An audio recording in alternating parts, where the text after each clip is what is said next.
मसनवी कुतुब मुश्तरी का खुलासा।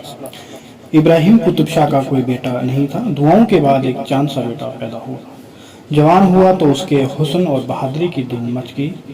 एक रात ख्वाब में उसने एक परी रूह को देखा और हजार चांद से ख्वाबों की शहजादी पर आशिक हो गया। अब जो आँख खुली तो अजब आलम था, सिवाय रोने के उसे कोई चीज नहीं बाती थी। बादशाह को मालूम हुआ तो बहुत परेशान हुआ। शहजादे के लिए कर्नाटक, गुजरात, चीन और ईरान की दो शीजाओं को जमा किया और कहा, कुतुब शाह को जो कोई तेरा जाएगी बड़ा मर्तबा जिस सब में वो पाएगा। लेकिन शहजादा पर किसी का जादू न चला। बादशाह ने शहजादा से कुरीद कुरीद कर पूछा तो उसने ख्वाब का वाक़ा सुनाया। अब तो बादशाह को और फिक्र दामनगीर हुई। उसने मशवरा के लिए अतारत को तलब किया। अतारद अपने ज़माने का लासानी मुसव्विर और सारी दुनिया का सफ़र किए हुए था, जिसका दिलचस्प मशवरा उर्दू की तस्वीरें जमा करना था। बादशाह की बात सुनकर अतारद ने कहा कि इस वक्त दुनिया की हसीन तरीन दोशीदा बंगाली की शहजादी मुश्तरी है। उसकी एक बहन जोरा है जो हजरत दाऊद से ज़्यादा खुशहाल है। उसने कहा कि मुश्तरी की एक तस्वीर भी उसके पास है। तस्वीर लाकर बादशाह को दिखाई। बादशाह ने शहजादा को दिखाई। शहजादा तस्वीर देखकर पहचान गया कि यही वो ख्वाबों की परी है। अब शहजादा और अतारत सौदागर बनकर सफर पर रवाना होते हैं। कहीं पहाड़ जैसे जहों से मुकाबला होता है, कहीं आमिल और आबुद से मुलाकात होती है और कहीं बादशाह मगरब की बेटी से। चलते चलते एक ऐसे मकाम से भी गुजरते हैं जहाँ एक राक्षस रहता था। शहजादा इस किले की तरफ जाता है तो वहाँ उसे एक आदमजाद मिलता है। वो उसे बताता है कि ये राक्षस जहाँ भी आदमजाद को देखता है पकड़ लेता है। इसे भी उसी ने कैद कर रखा है और वो हल्ब के बादशाह सरतान खान की वजीर आजम असद खान का बेटा है और उसका नाम मरी खान है। ख्वाब में एक परी रूह को देखकर आशिक को दीवाना हो गया है और इसी परी रूह की तलाश में जिसका नाम जोहरा है और जो बंगाली की शहजादी है निकला है। जो लोग साथ थे वो दागा देंगे। अब मैं अकेला इस खराबे में कैद हूँ। पूछने पर मोहम्मद कुली ने अपना हाल बयान किया और कहा कि अब हम दोनों दोस्त हैं और इन दो मछलियों की तरह हैं जो एक ही जाल में फंस गई हों।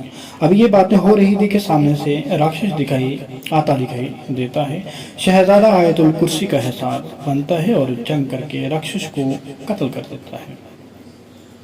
अब फिर ये सफ़र पर रवाना होते हैं और किला गुलिस्तान में पहुंचते हैं जो परियों का इलाका है।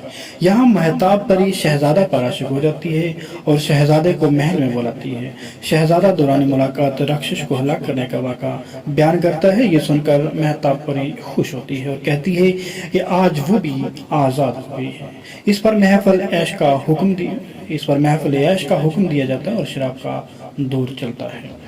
शहजादा महताब परी के साथ ऐशो इशरत में मशगूल हो जाता है तो अतारत कुतुब शाह से बंगाला जाने की इजाज़त तलब करता है और कहता है कि वो जल्द शहजादा को वहाँ बुलवाएगा। अतारत बंगाला पहुँचता है और शहजादी के महल के करीब एक जगह मुसव्वरी शुरू कर देता है। उसके कमाल फ़न की शोहरत सारे मुल्क में फैल जाती है और मुश्तरी उसे बुलवाकर महल को आरास्ता करने का हुक्म देती है। अतारत दिनों रात लग कर महल को रास्ता करता है। मुश्तरी देखती है तो दंग रह जाती है। इतने में उसकी नज़र एक तस्वीर पर पड़ती है जिसे देखकर मुश्तरी दीवानी सी हो जाती है और पूछती है कि ये किसकी तस्वीर है। अतारत बताता है कि कुतुब शाह की तस्वीर है, लेकिन एक परी इस पर आशिक हो गई है। मुश्तरी ये सुनकर रोने लगती है। अतारत ये देखकर कहता है कि वो उसे जल्द बुलवा देगा और शहजादे को बुलवाने के लिए एक आदमी भेजता है। जैसे ही शहजादे को इतला मिलती है वो महताब परी से इजाज़त लेकर रवाना हो जाता है। महताब परी उसे बतौर निशाने तरंग बादपा घोड़ा देती है। बंगाला पहुंचकर मुश्तरी से मुलाकात होती है। शराब का दौर चलता है और दोनों इतने मस्त हो जाते हैं कि अतारत को कहना पड़ता है कि शहजादे तेरा माल है, तू उतावल न कर। शहजादा कुतुब मुश्तरी शहजादा कुतुब शाह मरी खान का हाल भी बयान करता है और तय होता है कि ज़ोहरा से शादी करके बंगाला की बादशाही मरी खान को दे दी जाएगी। उसके बाद कुतुब मुश्तरी के हमरा दक्कन रवाना होता है और वहाँ दोनों की शादी धूमधाम से होती है और बाप कुतुब शाह को अपनी सुल्तान दे देता है। इसे इस तरह बकौल वजी मिले कुतुब और मुश्तरी एक ठार हुआ आज जग में आनंद बेशुमार।